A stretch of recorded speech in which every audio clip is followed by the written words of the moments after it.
اسلام آباد جلسے میں اداروں کو ہدف تنقید بنانے اور لیگی قیادت کے خلاف ہرزہ سرائی کرنے کے بعد تحریک انصاف کا 21 ستمبر کو لاہور میں جلسہ کرنے کا خواب شرمندہ تعبیر ہوتا دکھائی نہیں دیتا۔ تاہم پی ٹی آئی رہنماؤں کا دعویٰ ہے کہ مریم نواز حکومت روک سکتی ہے تو ہمارا جلسہ روک کر دکھائے۔ تحریک انصاف ہر صورت 21 ستمبر کو لاہور میں جلسہ ضرور کرے گی۔ تاہم مبصرین کے مطابق مریم نواز حکومت کسی صورت پی ٹی آئی کو لاہور میں جلسے کی اجازت نہیں دے گی، جبکہ وزیر اعلیٰ خیبر پختونخوا علی امین گنڈاپور کی جانب سے کے پی کے سے قافلوں کی قیادت کرتے ہوئے جلسے میں شرکت کے اعلان سے کشیدگی میں مزید اضافہ متوقع ہے، جبکہ تصادم کے نتیجے میں سانحہ 9 مئی جیسی ایک اور واردات بھی ڈالی جا سکتی ہے جس کا بہت زیادہ امکان موجود ہے۔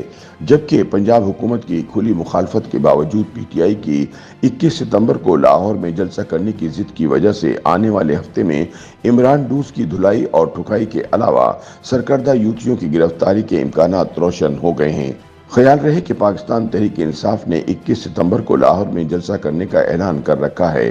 وزیر اعلیٰ خیبر پختونخوا علی امین گنڈاپور نے اس حوالے سے 8 ستمبر کو اسلام آباد میں خطاب کرتے ہوئے 21 ستمبر کو لاہور جانے کا باضابطہ اعلان کیا تھا۔ انہوں نے اپنے خطاب میں وزیر اعلیٰ پنجاب مریم نواز کو مخاطب کرتے ہوئے خبردار کیا تھا کہ ہم جلسہ کرنے آ رہے ہیں، ہمیں روکنے کی غلطی مت کرنا ورنہ نتائج خطرناک ہوں گے۔ پی ٹی آئی حلقوں کے مطابق لاہور جلسے کے اعلان کے بعد اس کی کامیابی کے لیے حکمت عملی کی تشکیل کا ٹاسک بھی علی امین گنڈاپور کو ہی دیا گیا ہے۔ انہوں نے اس سلسلے میں صوبائی قائدین سے ملاقاتوں کا سلسلہ شروع کر دیا ہے۔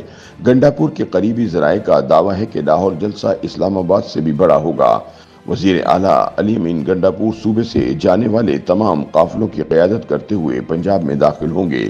انہوں نے کہا کہ ہم کسی سے جنگ کرنے نہیں جا رہے، تاہم اگر روکا گیا تو خاموش نہیں رہیں گے، کیونکہ انصاف کے حصول کے لیے ہم ہر رکاوٹ عبور کرنے کے لیے تیار ہیں۔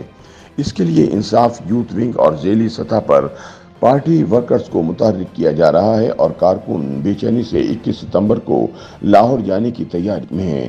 گنڈاپور نے صوبائی اسمبلی کے ہر رکن کو اپنے ساتھ 1000 کارکن لانے کا ٹاسک دیا ہے۔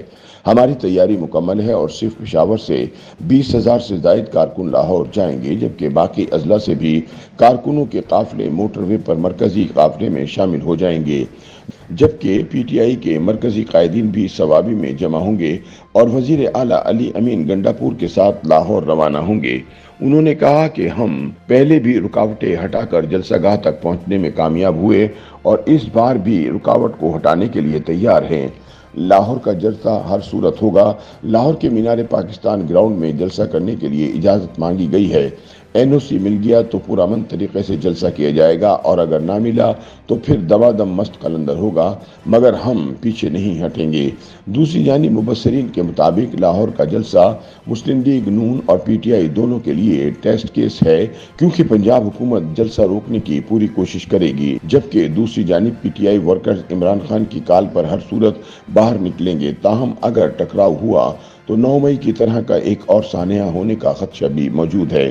مبصرین کے بقول خیبر پختونخوا کے کارکنوں نے ہمیشہ پی ٹی آئی کے جلسوں کو قوت بخشی ہے اور اس بار بھی پی ٹی آئی کی قیادت یہی چاہ رہی ہے، مگر موجودہ وقت میں ورکرز میں وہ توانائی دکھائی نہیں دے رہی۔ P T I Khyber Pakhtunkhwa کے اندر مختلف بیانیوں اور اختلافات کی وجہ سے ورکرز مایوس نظر آ رہے ہیں۔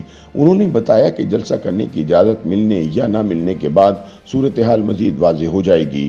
تاہم پی ٹی آئی لاہور میں جلسے کی تیاریوں میں مصروف ہے۔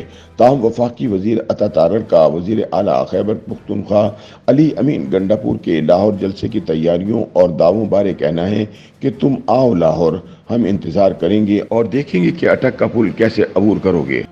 YouTube پر گوگلی نیوز دیکھنے کے لیے youtube.com کی سرچ بار میں googly news T V type کریں۔ گوگلی نیوز کے پیج پر سرخ رنگ کے سبسکرپشن والے بٹن پر کلک کرنا نہ بھولیے۔ YouTube پیج پر اپلوڈ ہونے والی ویڈیوز سے باخبر رہنے کے لیے بیل آئیکن پر کلک کیجیے۔ آپ کو ہر نئی ویڈیو کے بارے میں نوٹیفیکیشن موصول ہو جائے گا۔